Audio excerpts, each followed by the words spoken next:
So things went super well on K2 serial number 246. I got it on the air. I found sort of some interesting stuff. Someone who had pulled out apparently the sideband option and the noise blanker option were fairly careless by just putting jumpers in. Well, you can't put a jumper in for the KSP2 option because then you put a short in the transmit path instead of a capacitor. So I put the capacitor in, that got the transmit side going, but then the output section wasn't measuring the output correctly, so that the power would be 2, 3, 4 times the output of what the knob said it was. So I want to show you, first of all, this output detector circuit. You can see sort of this side goes all the way up to the antenna jack. So this is sampled RF, and there's a voltage divider here, and then a detector and a cap, and then another voltage divider here.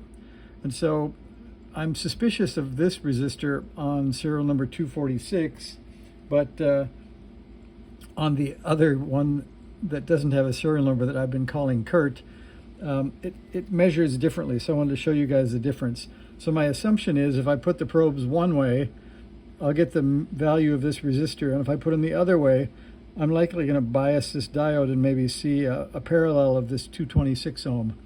So I hope for something less than 100K, but close to 100K one direction, and something much smaller the other. So we're going to try that and see what we get. So we'll get the manual out of the way, and let's see if we zoom back and move a bit here. You can see the meter, but maybe not. I'll show you where we're going first. So those resistors are right down there, and the resistors in the power circuit are numbers 66, 67, 68, and 69, and you can see the 100K is R69. That's the suspect resistor, and it looks the same on Kurt, except it has the KNB2 or the un-KNB2, so they're kind of hidden down there. But let's see, right down here is the 100K right there. So we're going to measure that 100K, and you guys can watch. So first, we'll zoom back and get the meter. The Klein likes to turn itself off to save batteries. And then we have to be in auto K ohms. So I'm going to put the black probe on the right of R69 and the red probe on the left. And here's our first measurement. So it says 8.16K. I'm going to swap the leads and put them the other way. And you can see I just get alternating decimal points. I have no idea what that means. So now I'm going to put the probes black on the left, black on the right again, and check it over on the K2 called Kurt.